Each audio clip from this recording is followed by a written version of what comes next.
Hello friends, बहुत सारे सवाल पूछे जाते हैं मरीजों के द्वारा कि हम टोटल हिप रिप्लेसमेंट सर्जरी में इन्फेक्शन से कैसे बच सकते हैं। तो इसका जवाब ये है कि इन्फेक्शन से बचने के लिए आपको दो फैक्टर काम में आते हैं।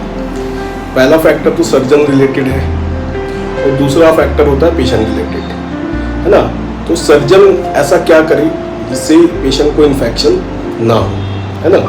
तो सबसे पहली चीज़ आती है कि जो ऑपरेशन थिएटर में, जिस ऑपरेशन थिएटर में इस सर्जरी टोटल हिप रिप्लेसमेंट को परफॉर्म किया जाने वाला है या किया जाएगा, उस ऑपरेशन थिएटर में जो फिल्टर्स, हैपा फिल्टर्स लगाए कि उसको प्रॉपर प्रीवियस नाइट में उसको या एक दिन पहले उस सर्जरी के एक दिन पहले उसमें जो है फ्यूमिगेशन किया गया है कि नहीं, प्रॉपर स्टेरिलाइजेशन किया गया है कि नहीं। तो ये सबसे बड़ा फैक्टर होता है ना। उसकी एयर क्वालिटी कैसी है उस थिएटर में, है ना। फिल्टरेशन हुआ है कि नहीं प्रॉपर, फ्यूमिगेशन हुआ है कि नहीं proper, OT table, OT instruments कितने स्टेरिलाइज्ड हैं, है ना। दूसरा फैक्टर आता है कि ऑपरेशन करते समय ऑपरेशन थिएटर में जो है लोगों का आना जाना ज़्यादा, कि कोई बाहर से आ रहा है, कोई अंदर से जा रहा है, ओटी स्टाफ है, टेक्नीशियंस है ना। तो उसमें जो एक्टिविटी है वो बहुत कम होनी चाहिए, है ना। डोर ओटी के क्लोज होनी चाहिए। अगर इमरजेंसी केसेस में ही, इमरजेंसी कंडीशन में ही उस डोर को खोलना चाहिए, ठीक है। दूसरा फैक्टर सर्जन के द्वारा आता है कि सर्जन जब ऑपरेशन कर रहा है तो जो अप्रोच से वो हड्डी तक पहुंच रहा है, स्किन में चीरा लगाकर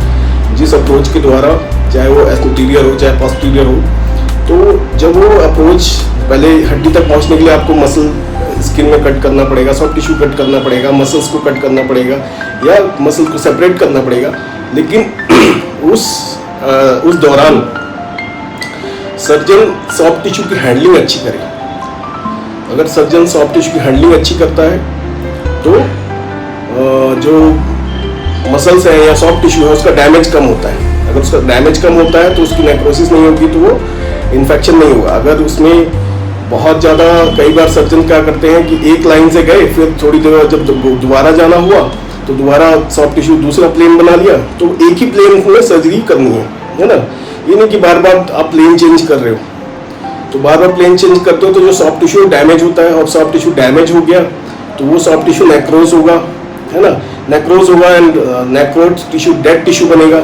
dead tissue is a good source of infection. तो सर्जन अगर क्लीन हैंडेड सर्जरी करता है, एक ही अप्रोच से, नाइस अप्रोच, ये सॉफ्ट टिश्यू की हैंडलिंग अच्छी करता है, तो आपका आउटकम, इन्फेक्शन के चांसेस बहुत कम हो जाते हैं, है ना।